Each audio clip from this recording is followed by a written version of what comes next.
Evangelho de Marcos, capítulo 3.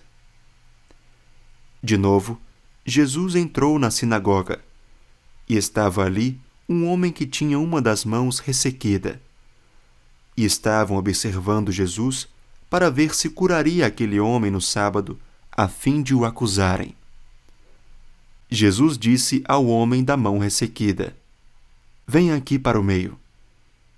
Então lhes perguntou: "É lícito nos sábados fazer o bem ou fazer o mal?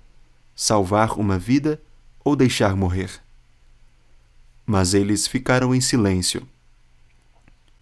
Então Jesus, olhando em volta, indignado e entristecido com a dureza de coração daquelas pessoas, disse ao homem: "Estenda a mão."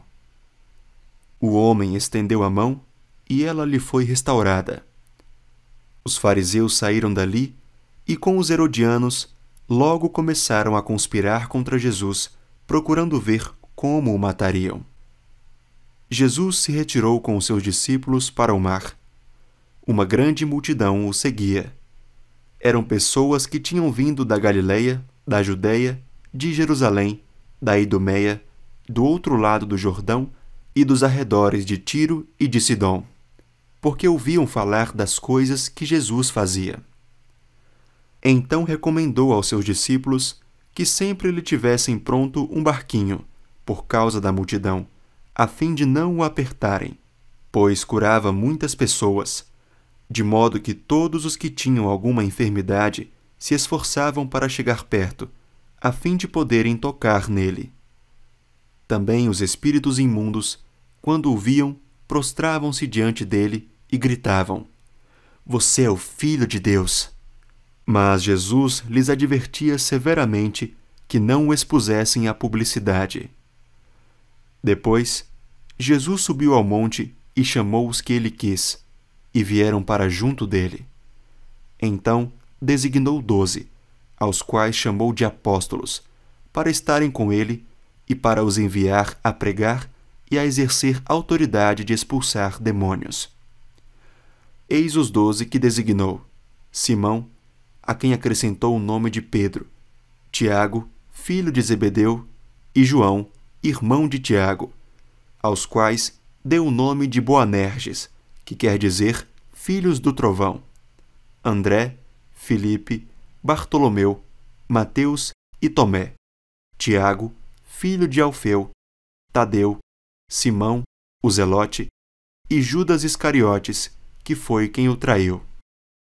Então Jesus foi para casa, e outra vez se ajuntou uma multidão, de tal modo que nem podiam comer. E quando os parentes de Jesus ouviram isto, saíram para prendê-lo, porque diziam: "Está fora de si." Os escribas, que tinham vindo de Jerusalém, diziam: "Ele está possuído de Beelzebu. Ele expulsa os demônios pelo poder do maioral dos demônios."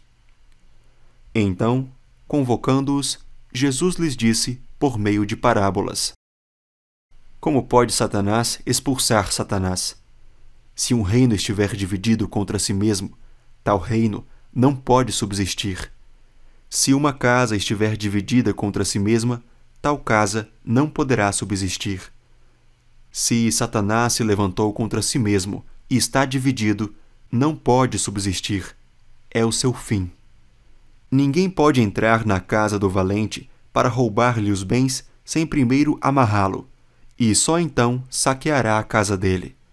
Em verdade lhes digo que tudo será perdoado aos filhos dos homens, os pecados e as blasfêmias que proferirem.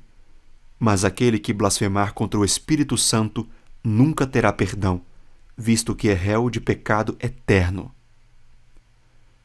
Jesus disse isto porque diziam: "Está possuído de um espírito imundo." Nisto, chegaram a mãe e os irmãos de Jesus e, tendo ficado do lado de fora, mandaram chamá-lo. Muita gente estava sentada ao redor de Jesus, e alguns lhe disseram: "Olhe, a sua mãe, os seus irmãos e as suas irmãs estão lá fora procurando o Senhor." Então Jesus perguntou: "Quem é a minha mãe e quem são os meus irmãos?" E, olhando em volta para os que estavam sentados ao seu redor, disse: Eis minha mãe e meus irmãos. Portanto, aquele que fizer a vontade de Deus, esse é meu irmão, minha irmã e minha mãe.